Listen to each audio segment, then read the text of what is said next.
Kabar baik bagi PNS, mulai dari gaji ke-13 THR tahun 2022. Kabar baik bagi abdi negara atau pegawai negeri sipil terkait booster kinerja tahun 2022. Di dalam anggaran pendapatan dan belanja negara yang telah disahkan DPR RI tahun depan, PNS akan tetap mendapatkan pendorong kinerja dari pemerintah.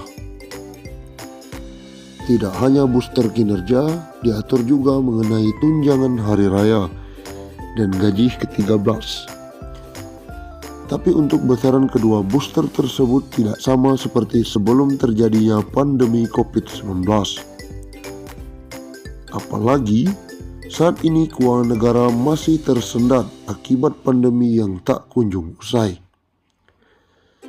Diharapkan dengan pemberian THR dan gaji ke-13 bisa membantu konsumsi para abdi negara, khususnya konsumsi rumah tangga sehingga berdampak bagi pertumbuhan ekonomi. Pada tahun ini, para aparatur sipil negara menerima besaran THR dan gaji ke-13 hanya menghitung gaji pokok dan tunjangan melekat saja, sedangkan tunjangan kinerja tidak masuk dalam hitungan. Direktur Jenderal Anggaran Kementerian Keuangan, Isa Ratmawarta mengatakan, skema pemberian THR dan gaji ke-13 tahun depan tersebut sama dengan tahun ini. Di dalam RAPBN 2022, kebijakan untuk THR dan gaji ke-13 saat ini sama dengan tahun 2021. Dari pemangkasan tukin atau tunjangan kinerja yang ada di THR dan gaji ke-13 tahun ini, pemerintah bisa penghematan biaya anggaran hingga 15 triliun. Hasil dari penghematan ini digunakan untuk menambah belanja untuk penanganan dampak pandemi COVID-19.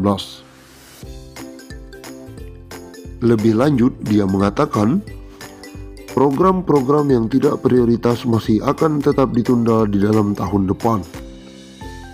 Dengan demikian, anggaran bisa difokuskan untuk membantu masyarakat hingga pelaku usaha yang paling terdampak.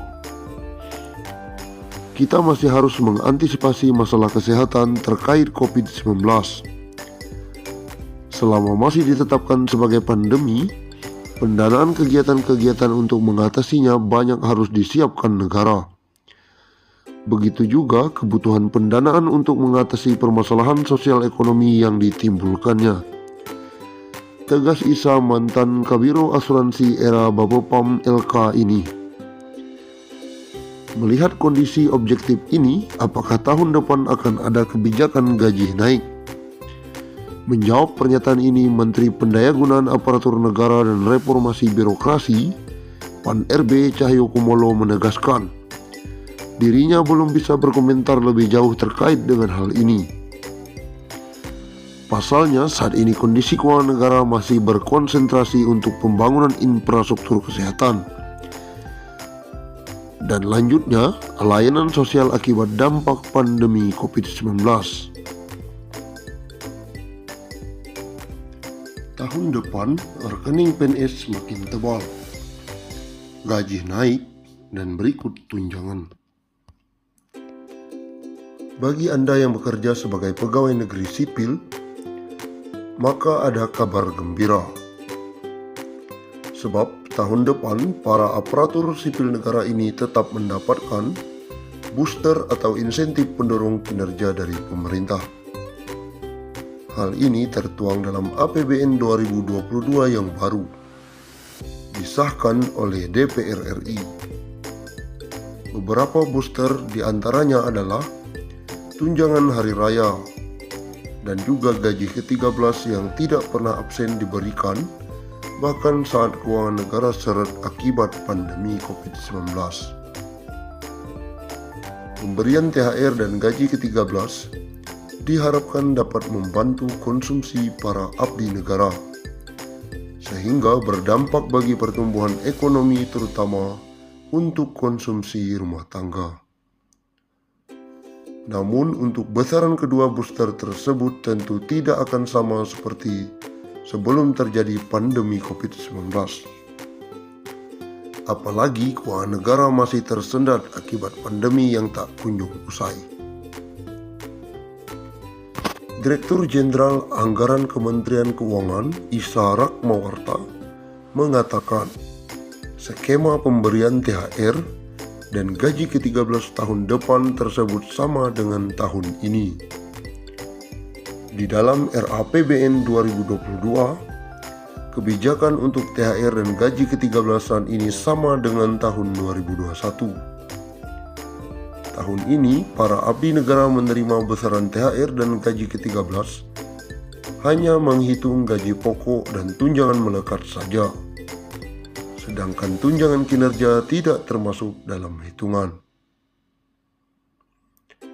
Dari pemangkasan tukin yang ada, THR dan gaji ke-13 tahun ini, pemerintah bisa menghemat anggaran 15 triliun. Ini digunakan untuk menambah belanja untuk penanganan dampak pandemi COVID-19.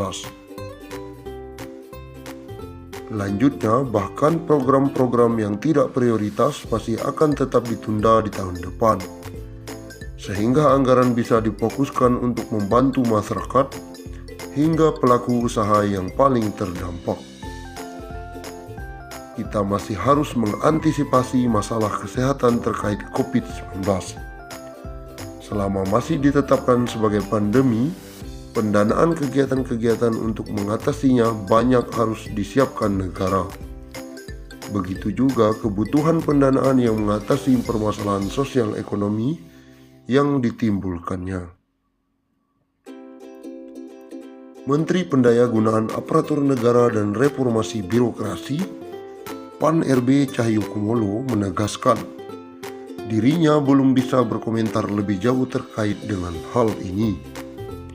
Pasalnya, saat ini kondisi keuangan negara masih dikonsentrasikan untuk pembangunan infrastruktur kesehatan dan layanan sosial akibat dampak pandemi COVID-19.